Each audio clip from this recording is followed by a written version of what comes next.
নিজের অধিকার পরে অন্যের অধিকারের কথা চিন্তা করি, তাহলে সারা বিশ্বব্যাপী যুদ্ধ বিগ্রহ তো দূরের কথা, মারামারি হানাহানি কাটাকাটি কোনো প্রকার দুর্ঘটনা ঘটার কোনো প্রকার সম্ভাবনা থাকে না।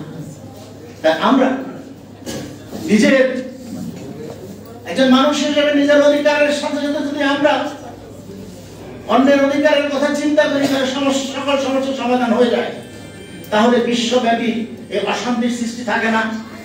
আর এই আন্তর্জাতিক মানবাধিকার দিবস করে আমাদের এই প্রচারণা চালানোর প্রয়োজন পড়ে না। তবে আমার একটা নিজস্ব একটা ইংরেজি কবিতা রচনা, সেটা কবিতাটা হচ্ছে ওয়ার্ক। তো বাংলাটা আমি বলছি, প্রথমে কাজ করে নিজের জন্য। আমি যখন নিজে সেলফ সাফিশিয়েন্ট হয়ে যাবো, তখন কাজ করতে হবে আমার পরিবার পরিজনের জন্য। নেক্সট কাজ করতে হবে দেশবাসীর জন্য, দেশের জন্য। তারপরে এই পৃথিবীতে আমি জন্মগ্রহণ করেছি, এই পৃথিবী আমার কাছ থেকে কিছু আশা করে। আমি কি দিতে পারলাম আর না পারলাম সেটা পরের কথা। প্রথমে আমাকে চেষ্টা করতে হবে। At first I want to do, next I should do। তাহলে সমস্যার সমাধান হয়ে যায়। তা আমরা যে যার অবস্থান থেকে প্রথমে নিজের কথা, তারপর আমার পাশের ভাইয়ের কথা, তারপর দেশবাসীর কথা, তারপর বিশ্ববাসীর কথা চিন্তা করলে আমার মনে হয় সারা বিশ্বব্যাপী আমরা সুখে শান্তিতে বসবাস করব, এবং সেদিকে আমরা সবাই সচেষ্ট থাকবো, যত্নবান হবো বলে আমি আশা করি। ধন্যবাদ। ধন্যবাদ অ্যাডভোকেট সাইদুর রহমানকে। এ পর্যায়ে বক্তব্য নিয়ে আসছেন অ্যাডভোকেট আনোয়ার হোসেন। সংক্ষিপ্ত আকারে বক্তব্য নিয়ে আসছেন অ্যাডভোকেট আনোয়ার হোসেন।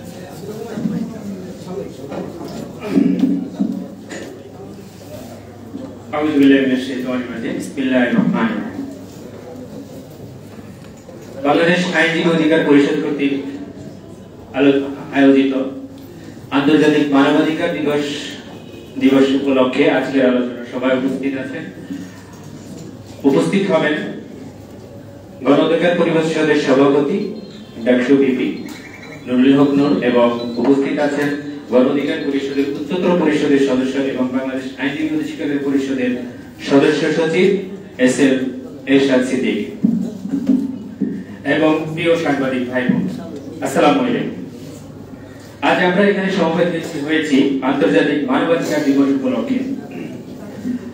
মানবাধিকারের প্রতীকী দিনে, যা প্রতিটি মানুষের মর্যাদা, স্বাধীনতা, সমতার অধিকারকে স্মরণ করিয়ে দেয়। বর্তমান বিশ্বে দরিদ্র, বঞ্চনা সবচেয়ে গুরুত্বপূর্ণ মানবাধিকার সমস্যা।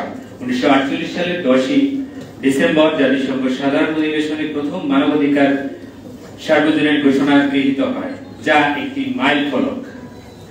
এই অধিকার বলে জাতি, বর্ণ, ধর্ম, লিঙ্গ, ভাষা, রাজনৈতিক মতাদর্শ, জাতীয় পরিচিতি কিংবা সম্পত্তি নির্বিশেষে সব মানুষের সমান অধিকারের যোগ্য বিবেচনা করা হয়। জাতিসংঘের সাধারণ সভার 48টি দেশ সম্মতিতে এই সার্বজনীন মানবাধিকারের ঘোষণা গৃহীত হয়। মানবাধিকার এমন একটি ঐতিহাসিক বিষয় যা পৃথিবীর প্রতিটি মানুষের মৌলিক অধিকারের স্বীকৃতি দেয়। এই ঘোষণার মূল বার্তা হলো মানুষ জন্মগতভাবে স্বাধীন এবং সম্মানের অধিকার নিয়ে সমান। এই মূল্যবোধই মানবাধিকারের মূল ভিত্তি। মানবাধিকার এমন এক অপরিহার্য বিষয় যা আমাদের জীবনের সুরক্ষা ও মর্যাদাকে স্মরণ করিয়ে দেয়। এটি শুধু কোনো আইনি নীতি নয়, বরং এটি প্রতিটি মানুষের ন্যায় বিচার, স্বাধীনতা এবং সমান সুযোগ নিশ্চিত করার মাধ্যম। এর মধ্যে রয়েছে জীবন ধারণের অধিকার, বাক স্বাধীনতা, ধর্মীয় স্বাধীনতা ইত্যাদি ইত্যাদি। আজকের পৃথিবীতে মানবাধিকার সুরক্ষা আমাদের একটা চ্যালেঞ্জ হয়ে দাঁড়িয়েছে। বিভিন্ন জায়গায় যুদ্ধ, দারিদ্র, লিঙ্গ বৈষম্য, বর্ণ বৈষম্য এবং অন্যায় শিকার হচ্ছে সাধারণ মানুষ। প্রযুক্তির এই যুগে আমরা অনেক স্থানে বাক স্বাধীনতা ও ন্যায় বিচারের অভাব দেখতে পাই। এসব চ্যালেঞ্জ মোকাবেলায় আমাদের সবাইকে একযোগে কাজ করতে হবে। বিশ্ব মানবাধিকার সনদ universal declaration of human rights অনুযায়ী প্রত্যেক মানুষের মৌলিক অধিকার ও স্বাধীনতা নিশ্চিত করার কথা বলা হয়েছে, কিন্তু বিশ্বে অনেক জায়গায় এই সনদের লঙ্ঘন হচ্ছে। অভিবাসী ও শরণার্থী অধিকার লঙ্ঘনের মাধ্যমে বিভিন্ন মানবাধিকার লঙ্ঘন হচ্ছে। অনেক শরণার্থী শিবিরে মৌলিক চাহিদা, মৌলিক অধিকার, এমনকি মানবাধিকার ন্যূনতম কোনো অধিকার পালন করা হচ্ছে না, সবকিছুই লঙ্ঘন করা হচ্ছে। আমার সংক্ষিপ্ত বক্তব্যে থাকবে মানবাধিকার লঙ্ঘনে পৃথিবীর বিশ্বব্যাপী তথা জনগণ এবং বাংলাদেশ আইনজীবী অধিকার পরিষদ সর্বদা সচেষ্ট থাকবে এবং সর্বদা সচেষ্ট থাকার আহ্বান জানাচ্ছি। ধন্যবাদ সবাইকে। আসসালামু আলাইকুম। ধন্যবাদ অ্যাডভোকেট আনোয়ার হোসেন।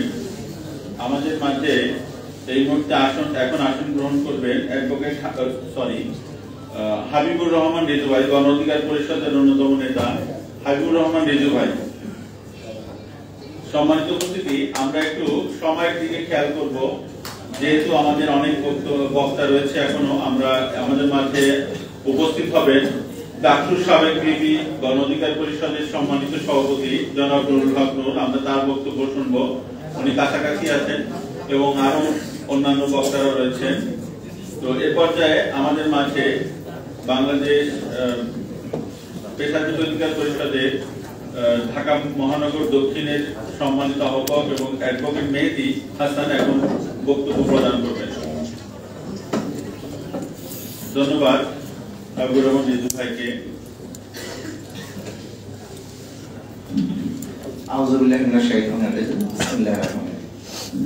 আজকে আন্তর্জাতিক মানবাধিকার দিবস।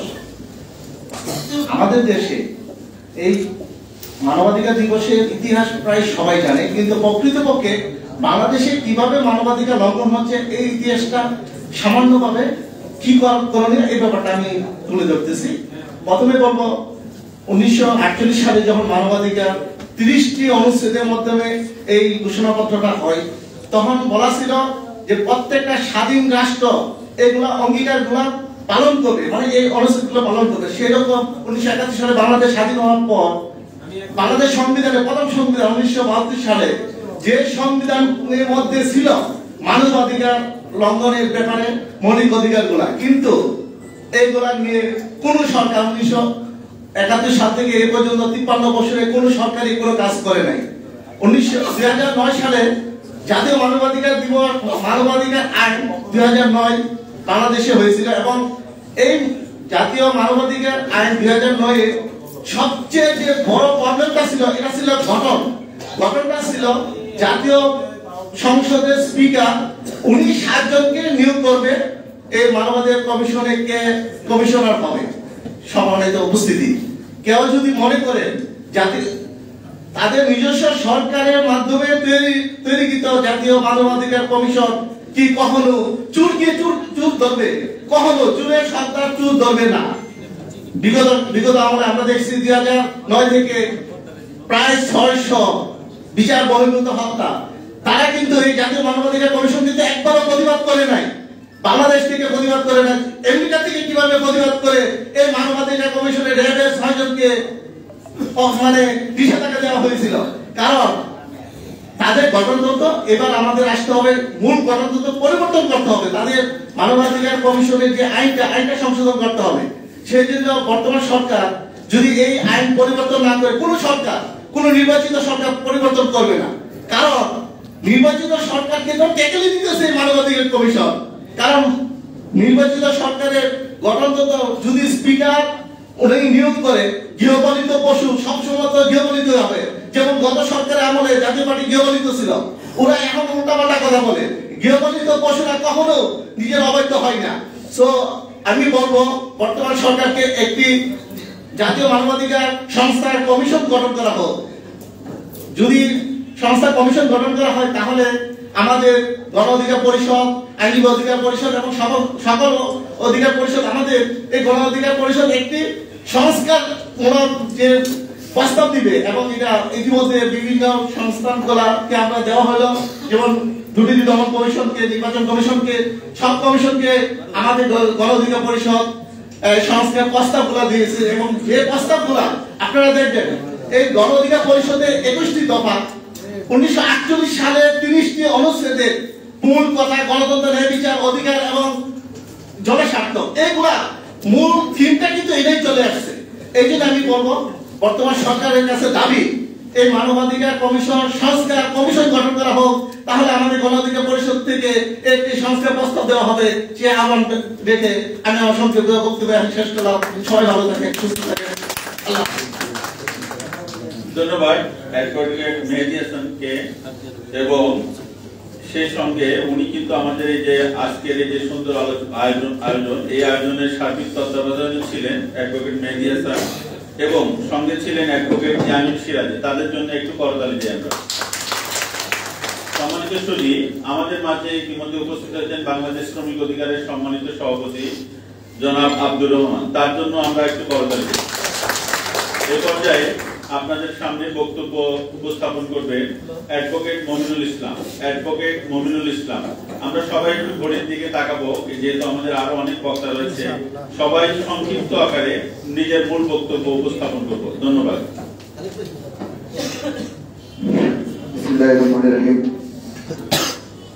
আন্তর্জাতিক মানবাধিকার দিবস উপলক্ষে আয়োজিত আজকের এই আলোচনা সভার সম্মানিত সভাপতি জনাব এস.এন. নুরুল সিদ্দিকী ও বিশিষ্ট সম্মানিত নেতৃবৃন্দ, সামনে উপবিষ্ট আইনজীবীবৃন্দ এবং সাংবাদিক বন্ধুগণ, আসসালামু আলাইকুম। আমরা যখন অনেক সুন্দর আলোচনা শুনলাম, আমি শুধু একটু ভিন্ন প্রেক্ষাপটে আলোচনা করব। আমাদের বাংলাদেশ পার্সপেক্টিভে মানবাধিকার যেগুলো লঙ্ঘিত হয়েছে 1972 সাল থেকে 75 সাল পর্যন্ত, আপনারা যদি লক্ষ্য করে দেখেন যে তৎকালীন যে সরকার ছিলেন সেই সরকার জাসদের যে নেতাকর্মীগুলো ছিল বিনা বিচারে বিনা অপরাধে ওদেরকে হত্যা করেছে। তখন থেকে বাংলাদেশের মানবাধিকারের যে বিপর্যয় তখন থেকে শুরু। তৎপর আমরা দেখলাম যে এই যে বিগত সরকার, যে ফ্যাসিস্ট সরকার ক্ষমতা আসার পর আমাদেরকে বিশেষ করে পুলিশ বাহিনী, র্যাব বাহিনী মিলে যেভাবে বিচার বহির্ভূত এক্সট্রা জুডিশিয়াল কিলিং হলো, এই কিলিং এর বিষয়ে বিশ্ব মানবাধিকার দিবস যখন আন্তর্জাতিক ভাবে যখন ওরা বললো, কিন্তু আমাদের যে মানবাধিকার কমিশন ছিল বাংলাদেশে, ওরা একটু শব্দ পর্যন্ত করেননি। সম্মানিত নেতৃবৃন্দ, আজকে আমরা এই আলোচনায় আহ্বান রাখতে চাই আগামী বাংলাদেশ নিরাপদ বাংলাদেশ হোক, আগামী বাংলাদেশ পিপি দলের নেতৃত্বের বাংলাদেশ হোক, যেখানে মানুষের ভয়হীনভাবে কথা বলতে পারবে, যেখানে মানুষের মানবাধিকার লঙ্ঘিত হবে না, যেখানে মানুষের সুস্থ মর্যাদা পাবে, মানব জন্মের পর থেকে যে অধিকারগুলো নিয়ে বাঁচতে চায় সেই সমস্ত অধিকারগুলো পাবে। এই অধিকারগুলো আমি মনে করি একমাত্র আমাদের গণ অধিকার পরিষদের সম্মানিত সভাপতি জনাব নুরুল হক নূর এবং বিপ্লবী যে সাধারণ সম্পাদক আছেন রাশেদ খান, ওনাদের হাতে ধরে আমরা এগিয়ে যাব মানবাধিকার রক্ষা। এই কথা বলে আমি সংক্ষেপে শেষ করছি। আসসালামু আলাইকুম। ধন্যবাদ অ্যাডভোকেট মমিনুল ইসলাম অত্যন্ত সংক্ষিপ্ত আকারে তার বক্তব্য উপস্থাপন করার জন্য। আমাদের মাঝে উপস্থিত হয়েছেন গণ অধিকার পরিষদের কেন্দ্রীয় সংসদের যুব ক্রীড়া বিষয়ক সম্পাদক জনাব ইলিয়াস হোসেন, তার জন্য আমরা একটা করতালি দেই। এবং বাংলাদেশ পেশাজীবী অধিকার পরিষদের অন্যতম নেতা বিখ্যাত গবেষক ডক্টর ইমরান হোসেন, তার জন্য একটি করতালি। এ পর্যায়ে আমাদের মাঝে বক্তব্য নিয়ে আসছেন অ্যাডভোকেট হাবিবুর রহমান, সহ আইন বিষয়ক সম্পাদক গণ অধিকার পরিষদ কেন্দ্রীয় সংসদ।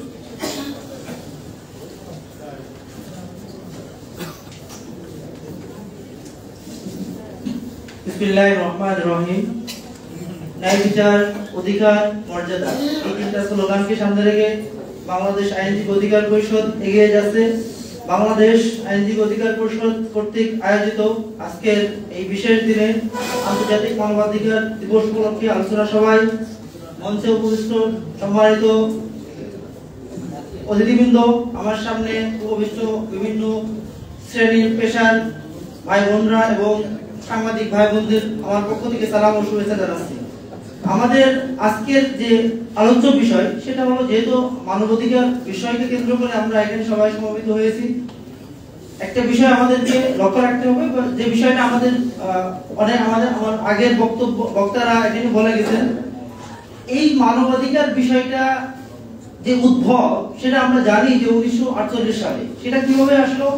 দ্বিতীয় বিশ্বযুদ্ধের সময় আমরা সারা বিশ্বব্যাপী আমরা যে মানুষের যে হত্যা, যেভাবে করে মিসাইল মারা হয়েছে, মানুষের জীবনের নিরাপত্তা ছিল না, সেটারই পরবর্তীতে আমাদের ইউএন গঠিত হয়, জাতিসংঘের মাধ্যমেই পরবর্তীতে 1948 সালে এই মানবাধিকার বিষয়টা আনা হয় এবং 1948 সাল থেকে আজকের এই 10 ডিসেম্বর প্রত্যেক বছর মানবাধিকার পালিত হচ্ছে সারা বিশ্বব্যাপী। আর আমাদের দেশেও এই মানবাধিকার বিষয়টা পালনের জন্য, আমাদের এটা বাস্তবায়ন করার জন্য জাতীয় মানবাধিকার কমিশন গঠন করা হয়েছে, যেটা আমার পূর্ববর্তী বক্তারা বলে গেছে।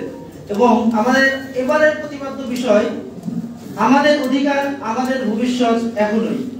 যদিও এই মানবাধিকার কমিশন একটা নামমাত্র একটা কমিশন, আমরা সবাই জানি।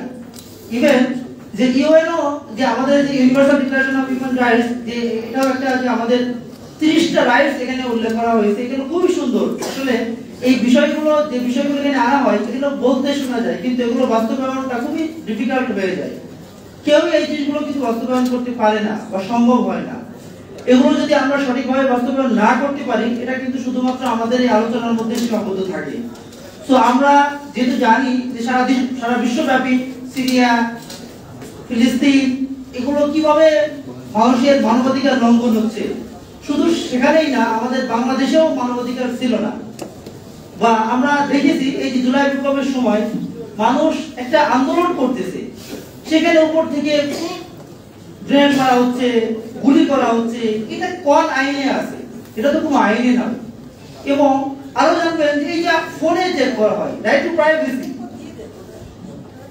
এগুলো নাই কিন্তু। সো আমাদের যে বিষয়টা আজকে আমাদের আলোচ্য বিষয়, যেহেতু আমরা এখানে সবাই সমবেত হয়েছি, এখানে আমাদের সময়ের মূল্য আছে। আমরা যে বিষয়টা আমরা আলোচনা করতে চাই, আমি ফোকাস করতে চাই, যেহেতু আমাদের আন্তর্জাতিকভাবে এই জিনিসটা আমাদের সবাই স্বীকৃত দিচ্ছে যে মানবাধিকার কোনো লঙ্ঘন করা যাবে না। মানুষের জাতি, ধর্ম, বর্ণ নির্বিশেষে একজন মানুষ, হিউম্যান বিং, তার সেই সামাজিক মূল্যবোধ, সামাজিক ন্যায় বিচার সে দাবি করতেই পারে। তো বাংলাদেশ আইনজীবী অধিকার পরিষদ কর্তৃক আয়োজিত আজকের এই দিনে আমরা চাই বাংলাদেশ এমন একটি দেশ গঠিত হোক, যেটা এবারের স্লোগান, যে এই স্লোগানটা আমার খুব ভালো লেগেছে, যে হ্যাঁ, বাংলাদেশ নতুন করে আবার ভাবতে শিখেছে, বা স্লোগানটা এভাবেই ঠিক করেছে যে আমাদের অধিকার, আমাদের ভবিষ্যৎ এখনই। ভবিষ্যতে পূর্বে যে ঘটনাগুলো ঘটেছে, মানুষের যে সামাজিক মূল্যবোধ, মানবাধিকার প্রচুরভাবে খুবই লঙ্ঘিত হয়েছে। তো এখন আমাদের কিন্তু আমরা বলছি যে নতুন বাংলাদেশ নির্মাণ করতে চাই, নতুন বাংলাদেশ আমরা গঠন করতে চাই। সেই ক্ষেত্রে সংবিধান সহ আপনারা জানেন বাংলাদেশ আইনজীবী অধিকার পরিষদ বিগত 3 বছর পেরিয়ে 4 বছর কার্যক্রম চালিয়ে যাচ্ছে। বাংলাদেশের প্রত্যেকটা ইস্যুতে আমরা সবসময় আলোচনা করেছি। আমাদের আইনজীবী মারা যায় যখন, সেই সময় আমরা সবসময় করেছি। তো বাংলাদেশ আইনজীবী অধিকার পরিষদ এরকম প্রত্যেকটা ইস্যুতে সামনে এগিয়ে যাবে আপনাদেরকে সঙ্গে করে। তো বাংলাদেশ আইনজীবী অধিকার পরিষদ চিরজীবী হোক। সবাইকে ধন্যবাদ জানিয়ে আমি আমার সংক্ষিপ্ত ধন্যবাদ অ্যাডভোকেট হাবিবুর রহমান। আমরা যেভাবে বলছিলেন, আসলে আমরা দেখেছিলাম যে ফ্যাসিস্ট সরকার যেভাবে মানবাধিকার লঙ্ঘন করছিল, তারই চূড়ান্ত রূপ দেখলাম আমরা 2024-এর আগস্ট বিপ্লবের সময়। ঘরের বেডরুমে, কিচেনে গৃহিণীরা নিরাপদ নয়, পড়ার টেবিলে বাচ্চারা মারা গেছে, ছাদে শিশুরা খেলতে খেলতে। অর্থাৎ এর চেয়ে চূড়ান্ত ভয়াবহতার কিছু হতে পারে না। এ পর্যায়ে বক্তব্য নিয়ে আসছেন বিশিষ্ট পেশাজীবী নেতা ডক্টর ইমরান হোসেন। আসসালামু আলাইকুম ওয়া রাহমাতুল্লাহ। আজকে এই গণ অধিকার পরিষদের আইনজীবীরা যে অনুষ্ঠানটি বিশ্ব মানবাধিকার দিবস উপলক্ষে আয়োজন করেছে, তাদের সবাইকে আন্তরিক ধন্যবাদ। একটি বুলেট যার বুকে লেগেছিল এবং তিনি চিৎকার করে বলেছিলেন আমাকে বাঁচতে দাও, তিনি হলেন সিরাজ শিকদার। এই শেখ মুজিব প্রথম বাংলাদেশের মানবাধিকার লঙ্ঘন করেছিল, আমরা সেই সিরাজ শিকদারকে ভুলে গেছি। আজকে যখন আমি ভিপি নূরকে দেখি তখন আমার সিরাজ শিকদারের কথা মনে হয়। এই বিপ্লবের যে বীজ বুনন করে দিয়েছেন, আজকে বাংলাদেশের যে বিপ্লব সংগঠিত হয়েছে, ফ্যাসিস্ট হাসিনাকে বিদায় নিয়েছে, তার মহানায়ক হচ্ছে আমাদের ভিপি নূর। যারা বলে তাদের হাতে মানবাধিকার আছে, মূলত তারা ছিল হয় না, জানেন এবং অত্যাচারী। আমরা ভুলে যেতে চাই না, আমরা মনে রাখতে চাই কি করে তারা আমাদের ভাইদেরকে গুলি করে মেরেছে। সবার আগে এই যে বিপ্লবের মানবাধিকারের বিচার সংগঠিত করতে হবে। আমরা চাই না বাংলার মাটিতে আর কোনো কেউ বিচার না পেয়ে দিকে দিকে মারা যাক। স্বাধীনতার 40 বছর 50 বছর আর কত বছর আমরা কোর্টের বারান্দায় দাঁড়িয়ে মানবাধিকার ভিক্ষা করবো বলে? কখন মানুষ হাতে অস্ত্র নেয়? যখন তার আর কোনো অধিকার বেঁচে থাকে না, হয়তো বাঁচবো না হয় মারবো। আমি জেনজি প্রজন্মর প্রতি অনেক ঋণী। একটা মরলে 4টা দাঁড়িয়ে যায়। তারা কাদের অধিকার নিয়ে আপনার জন্য বুক পেতে দিয়েছে? আপনাদের মানবাধিকারের জন্য, আপনাদের বেঁচে থাকার জন্য, আর এই দেশকে মাথা উঁচু করে দাঁড়াবার জন্য। তাই আমি মনে করি বিভিন্ন হাতকে শক্তিশালী করুন, বাংলাদেশ মানবাধিকার জায়গায় জাগ্রত করুন, তার হাতে মানবাধিকার জাগ্রত হবে ইনশাআল্লাহ। এবার আমার বক্তব্য শেষ করি। ধন্যবাদ ডক্টর ইমরান হোসেন। অত্যন্ত সাবলীলভাবে স্পষ্ট ভাষায় মানবাধিকারের লঙ্ঘনের সংক্ষিপ্ত ইতিহাস তুলে ধরার জন্য এই পর্যায়ে আমাদের মাঝে বক্তব্য প্রদান করবেন বাংলাদেশ শ্রমিক অধিকার পরিষদের সম্মানিত সভাপতি জনাব আব্দুর রহমান। বক্তব্য নিয়ে আসছেন জনাব আব্দুর রহমান।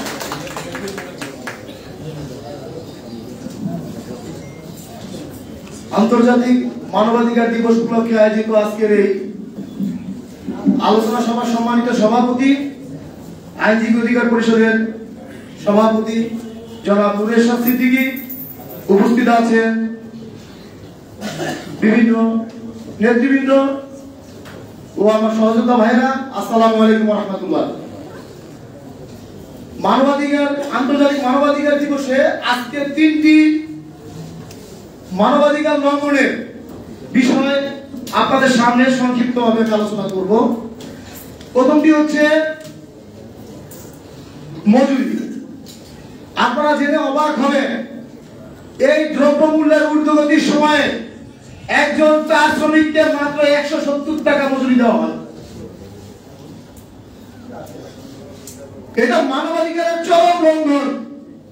170 টাকা দিয়ে একজন শ্রমিক তার পরিবারের জীবিকা কিভাবে নির্বাহ করে একবার চিন্তা করেছেন আপনারা? আমরা চাই এই সমস্যার সমাধানে অচিরেই একটি জাতীয় ন্যূনতম মজুরি ঘোষণা করা হবে এবং এই জাতীয় ন্যূনতম মজুরি বাস্তবায়নের লক্ষ্যে একটি জাতীয় মজুরি কমিশন ঘোষণা করা হবে। যে জাতীয় মজুরি কমিশনের অধীন সারা দেশের সকল শ্রেণী সকল পেশার মানুষের জন্য একটা ন্যূনতম অভিন্ন মজুরি থাকবে। এর নিচে কাউকে মজুরি দিতে পারবে না। যদি এই মজুরি কাঠামো ঘোষণা করা হয় তাহলে চা শ্রমিকদের 170 টাকা মজুরিতে আর অমানবিক জীবন যাপন করতে হবে না।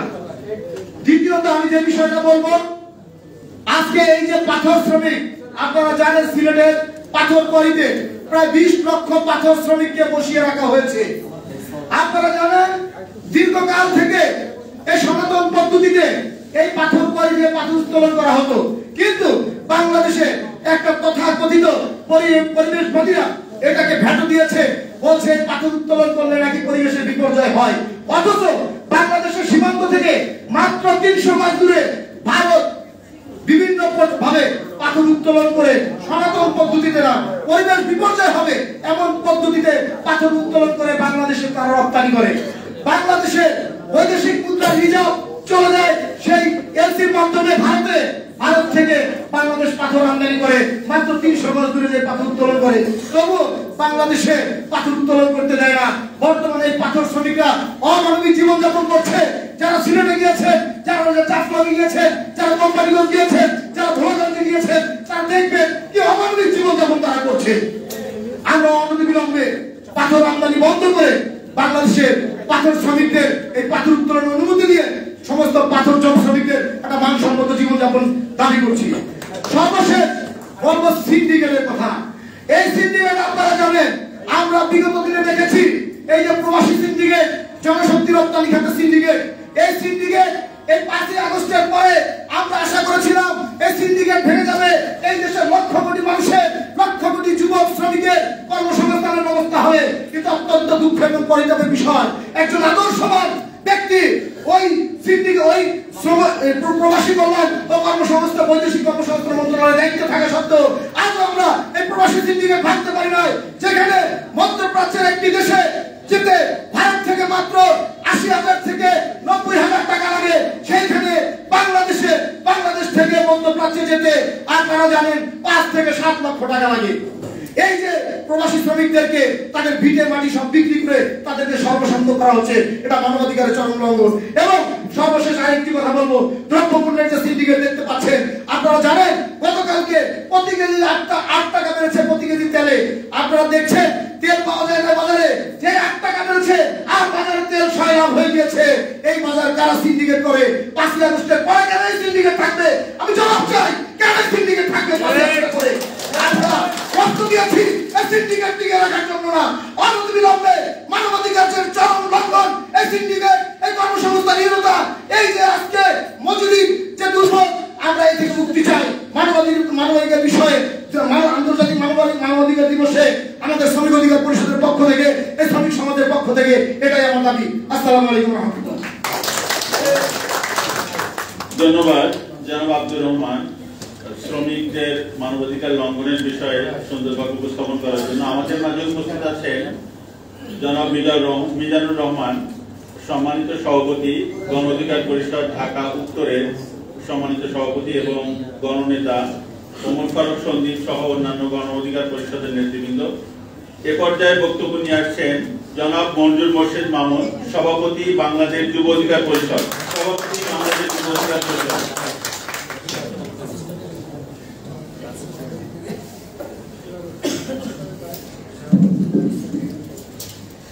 আন্তর্জাতিক মানবাধিকার দিবস উপলক্ষে উপস্থিত সবাইকে বাংলাদেশ যুব অধিকার পরিষদের পক্ষ থেকে সালাম, আসসালামু আলাইকুম। আমি শুরুতে আত্মার মাগফিরাত কামনা করি। চট্টগ্রামের যে আইনজীবী শাহরুল ইসলাম আরিফকে নির্মমভাবে হত্যা করা হয়েছে, তার আত্মার মাগফিরাত কামনা করি।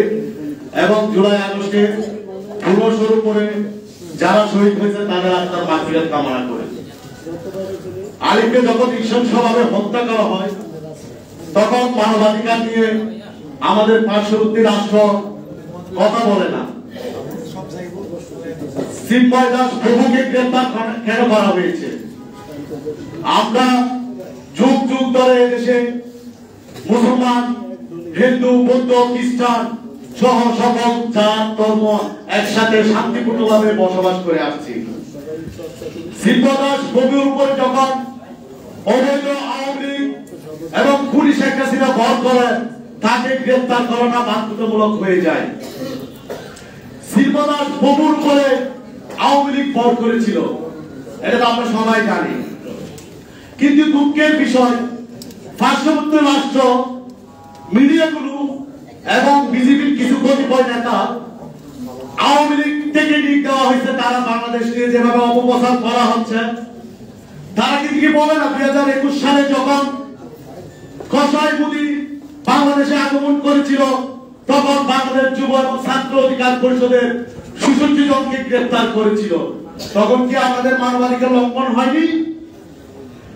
যখন মোদী এদেশে আসা হয়, 7 জনের উপরে মানুষকে নৃশংসভাবে হত্যা করা হয়, তৎকালীন বাংলাদেশ ছাত্র অধিকার পরিষদ ব্রাহ্মণবাড়িয়া জেলার কাউকে নির্মমভাবে হত্যা করা হয়, তখন কি মানবাধিকার পুনর্জিত হয়নি? তখন তো আমরা কোনো কথাই বলেননি।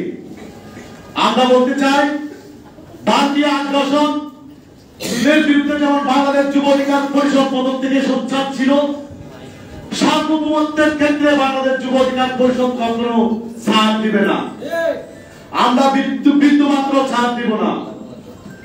এই শেখ হাসিনার আমলে গতকালকে পুলিশের ওয়েবসাইটে 2011 থেকে 2023 সাল পর্যন্ত 2018 থেকে 2023 সালের ডিসেম্বর পর্যন্ত ওয়েবসাইটে থেকে পুলিশ ওয়েবসাইটে থেকে ঘোষণা করা হয়েছে 16,355 জনকে গুম করা হয়েছে। তবে কি মানবাধিকার কমিশনগুলো কোথায় ছিল? এই আওয়ামী লীগের আমলে 1600 উপরে মানুষকে গুম করা হয়েছে, বিচার বহির্ভূত হত্যাকাণ্ড হয়েছে 700 জনের উপরে। তখন মানবাধিকার কোথায় ছিল? আমি স্পষ্ট বলতে চাই, এই আওয়ামী লীগ শাসন আমলে যারা হত্যাকাণ্ডের সাথে জড়িত ছিল, ওই সময় যারা মানবাধিকার কমিশনের দায়িত্বে ছিল, তাদেরকে বিচারের আওতায় আনতে হবে। এবং তার সাথে সাথে আওয়ামী লীগকে চরম মাত্রায় মানবাধিকার লঙ্ঘনের জন্য এবং জুলাই আগস্টে গণহত্যার জন্য তাকে নিষিদ্ধ করতে হবে। তাকে নিষিদ্ধ করার জন্য অনেকগুলো অপরাধ বাংলাদেশে আছে। মানবাধিকার ভুলুণ্ঠিত করেছে, গুম করেছে, গণহত্যা চালিয়েছে, গণতন্ত্রকে হত্যা করেছে, যেটা মানুষের সাংবিধানিক মৌলিক অধিকার, ভোটাধিকার সেটা কেড়ে নিয়েছে। এইসব অধ্যায়ে স্পষ্টভাবে আওয়ামী লীগকে নিষিদ্ধ করতে হবে। যতক্ষণ আওয়ামী লীগকে নিষিদ্ধ করা হবে না, বাংলাদেশ যুব অধিকার পরিষদ এবং গণ অধিকার পরিষদ রাজপথে তাদের সুচ্চার ভূমিকা পালন করবে। ভারতীয় আগ্রাসন এবং আধিপত্যবাদের বিরুদ্ধে আগামী 13 ডিসেম্বর জাতীয় প্রেস ক্লাবের সামনে বাংলাদেশ যুব অধিকার পরিষদের সমাবেশ আছে। আপনারা যারা সার্বভৌমত্ব, মানবাধিকার রক্ষা এবং স্বাধীনতার ক্ষেত্রে একাত্মতা, তারা অবশ্যই এই আধিপত্য বিরোধী সমাবেশে উপস্থিত থাকবেন। সবাইকে বাংলাদেশ যুব অধিকার পরিষদের সমাবেশে উপস্থিত থাকার জন্য বিনীত অনুরোধ করে আমার বক্তব্য শেষ করলাম। আসসালামু আলাইকুম। ধন্যবাদ জনাব মঞ্জুর মোর্শেদ, সভাপতি বাংলাদেশ যুব অধিকার পরিষদ। এ পর্যায়ে সংক্ষিপ্ত আকারে বক্তব্য নিয়ে আসবেন জনাব মিজানুর রহমান, সভাপতি গণ অধিকার পরিষদ, ঢাকা মহানগর উত্তর।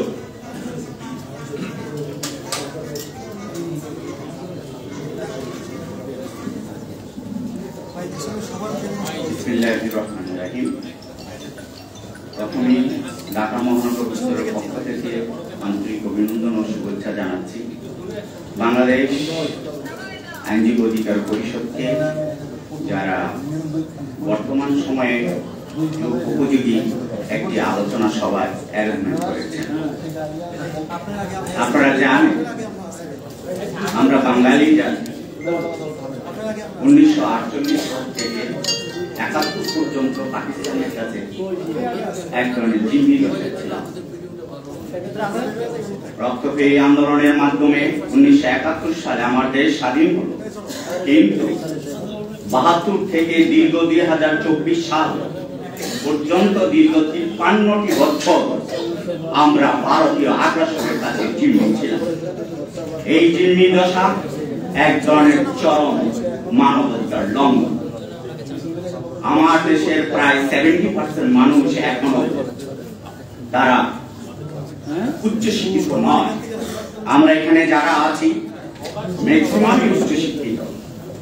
আমাদের দায়িত্ব আমার দেশের খেটে খাওয়া মানুষকে কিভাবে মানবতা শেখাতে হবে, কিভাবে মানবতার পথ দেখাতে হবে, সে দায়িত্ব আমাদের। তাই আজ মানবতার যে আলোচনা সভা থেকে দেশবাসী এবং এখানে যারা উপস্থিত আছে সবাইকে অনুরোধ করব, এদেশের খেটে খাওয়া মানুষকে যেন আমরা মানবতার পথ দেখাতে পারি। স্ব স্থান থেকে আমরা সে চেষ্টা করব এবং মুক্তিযুদ্ধের চেতনাকে বাস্তবায়ন করব। এ বলে আমার বক্তব্য শেষ করছি। জনতার অধিকার আমাদের অঙ্গীকার। ধন্যবাদ জনাব মিজানুর রহমানকে অত্যন্ত সংক্ষিপ্ত আকারে মূল্যবান বক্তব্য উপস্থাপন করার জন্য। এ পর্যায়ে আপনাদের সামনে মূল্যবান বক্তব্য পেশ করবেন অ্যাডভোকেট খাদেমুল ইসলাম, যুগ্ম আহ্বায়ক বাংলাদেশ আইনজীবী অধিকার পরিষদ। আমাদের মাঝে যে সকল ছাত্র, যুব, গণ, শ্রমিক অধিকার পরিষদ এবং আইনজীবী অধিকার পরিষদের নেতৃবৃন্দ এবং সাংবাদিকবৃন্দ উপস্থিত আছেন, সবাইকে সবার প্রতি অনেক অনেক কৃতজ্ঞতা ও ধন্যবাদ জ্ঞাপন করছি। আসসালামু আলাইকুম। বিসমিল্লাহির রহমানির রহিম। বাংলাদেশ আইনজীবী অধিকার পরিষদ কর্তৃক আয়োজিত মানবাধিকার দিবস উপলক্ষে এই আলোচনা সভার সম্মানিত সভাপতি আইনজীবী অধিকার পরিষদের বিপ্লবী সদস্য সচিব সরকার নূরে এরশাদ সিদ্দিকী, এই আলোচনা সভায় উপস্থিত হবেন প্রধান অতিথি জনাব নুরুল হক নূর, সভাপতি গণ অধিকার পরিষদ, উপস্থিত আছেন গণ অধিকার পরিষদ সহ অঙ্গ সহযোগী সংগঠনের নেতৃবৃন্দ এবং যারা এই আলোচনায় সভায় উপস্থিত হয়েছেন শোনার জন্য সবাইকে আইনজীবী অধিকার পরিষদের পক্ষ থেকে জানাই বিপ্লবী অভিনন্দন এবং শুভেচ্ছা। আজকে ডিসেম্বর মাস আমাদের ইতিহাসের অংশ। 10 ডিসেম্বর এবং এই 10 ডিসেম্বরের এই সপ্তাহান্তেই আমার 16 ডিসেম্বর আসবে আমাদের বিজয় দিবস। 1971 সালের 16 ডিসেম্বর আমরা একটা স্বাধীন রাষ্ট্র পেয়েছিলাম। আর এই মানবাধিকার দিবসটিও হচ্ছে এই ডিসেম্বর মাসে 10 ডিসেম্বর। বাংলাদেশের স্বাধীনতার পর যেই সংবিধান রচিত হয়েছিল 1972 সালে, আমরা যদি দেখি 1972 সালের সংবিধানের সবচেয়ে ভালো যদি কিছু থাকে সেটি হচ্ছে সংবিধানের মৌলিক অধিকার সবগুলো। আন্তর্জাতিক যে সার্বজনীন মানবাধিকারের ঘোষণাপত্র রয়েছে, সেই ঘোষণাপত্রের একটি রিফ্লেকশন আমরা সেই সংবিধানের 26 থেকে 47 অনুচ্ছেদের মধ্যে দেখতে পাই। এবং এই অধিকার সমূহের নিশ্চয়তা দেওয়ার কথা ছিল এই সংবিধান অনুযায়ী অনুচ্ছেদ 102 অনুযায়ী বাংলাদেশের হাইকোর্ট বিভাগের এই মৌলিক অধিকার সমূহ সুরক্ষা দেওয়ার কথা। কিন্তু আমরা দেখতে পাই যে আমাদের যে উচ্চ আদালত আছে, তার সংবিধানের যারা অভিভাবক, যারা এই মৌলিক অধিকার রক্ষাকারী, সেই রক্ষা কবচ যাদের হাতে সেই হাইকোর্ট বিভাগ। আমরা দেখেছি স্বাধীনতার পর থেকে এই বিচার বিভাগকে কিন্তু কোনোভাবেই স্বাধীনভাবে কাজ করতে দেওয়া হয় নাই বা স্বাধীনভাবে দাঁড় করাতে দেওয়া হয় নাই। শুধু করতে দেওয়া হয় নাই এটি বললেও ভুল হবে, বরঞ্চ অনেকে করেন নাই, অনেকে স্বেচ্ছায় করেন নাই। আমরা একটি আলোচনা সভায় বলেছিলাম যে শুধু কাগজের স্বাধীনতা কিন্তু আমাদের 1972 সালের সংবিধানেই বলা আছে যে বিচার বিভাগ এই থেকে নির্বাহী বিভাগ থেকে সম্পূর্ণ স্বাধীন থাকবে, কিন্তু আমাদের মনস্তত্ত্বে সেই স্বাধীনতা কিন্তু আমরা দেখি না। আজকে 5 আগস্টের পরে আমরা এই হাইকোর্ট বিভাগের দিকে যদি তাকাই, যে আন্দোলন হয়েছিল বিচারপতিদের অপসারণের জন্য, সেই আন্দোলনের পরে একটা নেতিবাচক দিক সেখানে ফুটে উঠছে যে সেই আন্দোলন অনেকে চাকরি রক্ষার ভয়ে বিশেষ আইনজীবীকে তারা বিশেষভাবে ফেভার দিচ্ছেন। আজকে আপনি একটা গুরুত্বপূর্ণ কথা নিয়ে যান, গুরুত্বপূর্ণ মামলা নিয়ে যান, সেখানে কিন্তু আপনি রিলিফ পাচ্ছেন না। আবার বিশেষ আইনজীবীরা লিস্টের অনেক দূরে থাকার পরেও তারা গিয়ে প্রভাব কাটিয়ে নিয়ে আসছেন। সুতরাং আজকে এই ছাত্ররা যে আন্দোলন করেছে বিচার বিভাগ, এই বিচার বিভাগ থেকে ফ্যাসিবাদের দোষরদেরকে যে সরানোর আন্দোলন করেছিল, সেই আন্দোলনের সুফল কোটি কয়েক আইনজীবীর পকেটে চলে গেছে। আজকে হাইকোর্ট বিভাগ, সুপ্রিম কোর্টের অবস্থা যদি এই হয়, তারা যদি নিজেদের চাকরি রক্ষার জন্য তারা এই পদলেহন করে কিছু সংখ্যক আইনজীবীর, কিছু সংখ্যক রাজনৈতিক নেতৃবৃন্দের, তাহলে তারা কিভাবে সাধারণ মানুষের মৌলিক অধিকারের রক্ষা কবচ দিবেন? তারা সেটি করতে পারবেন না। সুতরাং আমাদেরকে একই সঙ্গে যেমন কাগজে এই স্বাধীনতা আমাদের সুরক্ষিত করতে হবে, আমাদের মনস্তত্ত্বে এই কথাও আনতে হবে যে না, আমি একজন বিচারকের আসনে বসেছি, আমাকে সেই আইন অনুযায়ী, সংবিধান অনুযায়ী আমার দায়িত্ব পালন করতে হবে। আজকে মানবাধিকার দিবসে এই আহ্বান থাকবে এবং সকলের প্রতি এই আহ্বান থাকবে যে আপনারা সোচ্চার হন। এই যে আমাদের উচ্চ আদালত, যাদের হাতে সংবিধান রক্ষার দায়িত্ব, যাদের হাতে মৌলিক অধিকার রক্ষার দায়িত্ব, তারা তাদের দায়িত্ব সঠিকভাবে পালন করছে কিনা। যদি দায়িত্ব পালন করে না থাকেন, তাদেরকে কিভাবে দায়িত্ব পালন করাতে হয়, তাদেরকে কোন আইনি কাঠামোর যেসব সংস্কার সেগুলি করতে হবে এবং তাদের উপর চাপ সৃষ্টি করতে হবে। জনগণ যেভাবে চাপ দিয়ে আজকে শেখ হাসিনার মতো ফ্যাসিবাদী সরকারকে এই দেশ থেকে বিদায় করেছে, একইভাবে আইনের শাসন এবং মানবাধিকার প্রতিষ্ঠায় প্রয়োজনে আমাদেরকে আবারও রাস্তায় নামতে হবে এবং আমাদের অধিকার আমাদের প্রতিষ্ঠা করতে হবে। এই আহ্বান জানিয়ে সবাইকে ধন্যবাদ জানিয়ে আমার বক্তব্য শেষ করছি। আসসালামু আলাইকুম। ধন্যবাদ অ্যাডভোকেট কাজীমুল ইসলাম ভাইকে। যেখানেই অন্যায় দেখবো আমরা সেখানেই প্রতিবাদ করব। 2024-এর মানবাধিকার দিবসের এই হোক আমাদের অঙ্গীকার এবং প্রতিবাদ্য। এ পর্যায়ে বক্তব্য নিয়ে আসছেন অ্যাডভোকেট সাজুল ইসলাম রুবেল, সহ আইন বিষয়ক সম্পাদক, বাংলাদেশ গণ অধিকার পরিষদ। বিসমিল্লাহির রহমানির রহিম। আজকের অনুষ্ঠানের উপস্থিত আমাদের আইনজীবী অধিকার পরিষদের আহ্বায়ক অ্যাডভোকেট নুরুল ইসলাম সিদ্দিকী, উপস্থিত গণ, যুব এবং শ্রমিক অধিকার পরিষদের বিভিন্ন স্তরের নেতৃবৃন্দ এবং উপস্থিত সম্মানিত অতিথিবৃন্দ, প্রিন্ট ও ইলেকট্রনিক মিডিয়া সাংবাদিকবৃন্দ, সকলকে ধন্যবাদ জানাচ্ছি। আসলে আমরা আজকে এমন একটা সময় দাঁড়িয়েছি যে আমরা মানবাধিকার দিবস 10 ডিসেম্বর, একটা ঐতিহাসিক দিন। আমরা কোন প্রেক্ষাপটে 10 ডিসেম্বর মানবাধিকার দিবস পালিত হয়, এটার যে ব্যাকগ্রাউন্ডটা আমাদের পূর্ববর্তী বক্তা আলোচনা করেছেন। আমি আমার বক্তৃতায় ওই বিষয়গুলো রিপিটিশন করব না এবং খুব একাডেমিক আলোচনাও করব না। আমরা জানি যে আমাদের যে 1948 সালে যে universal declaration of human rights, যেটাকে আমরা বলি মানবাধিকার সনদ, এর 30টা আর্টিকেল সুস্পষ্টভাবে বলা আছে যে একজন মানুষের as human being, as মানুষ হিসেবে তার কি অধিকার আছে। এবং পরবর্তী সময়ে জাতিসংঘর আরো দুইটা প্রটোকল হয়, অপশনাল প্রটোকল 1 এবং 2, 1966 এ। এবং এই দুইটা জিনিসে আমাদের সিভিল এবং পলিটিক্যাল রাইটস এবং economic, social and cultural rights, এই বিস্তরগুলো আলোচনা করা আছে।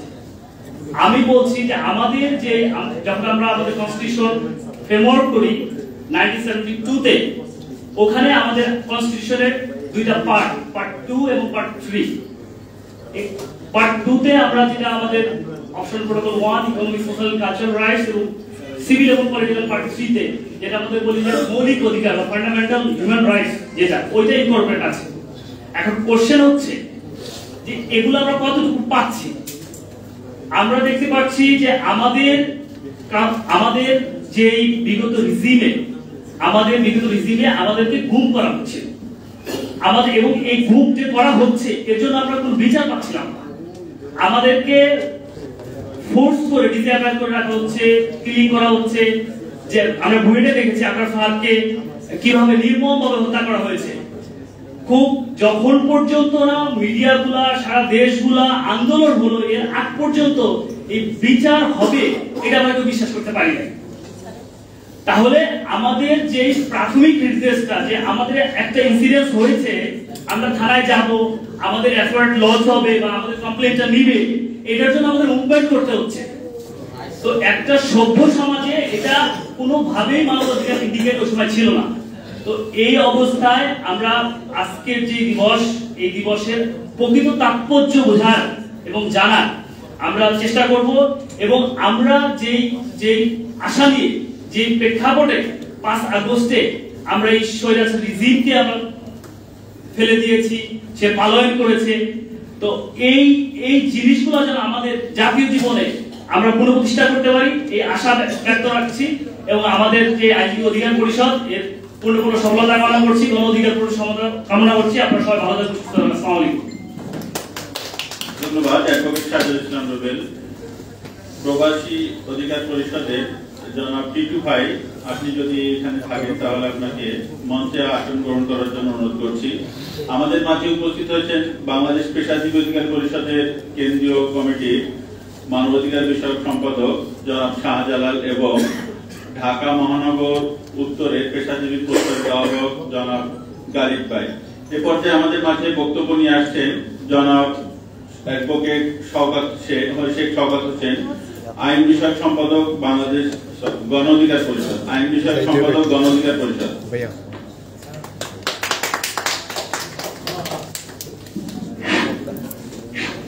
বিসমিল্লাহির রহমানির রহিম। ন্যায় বিচার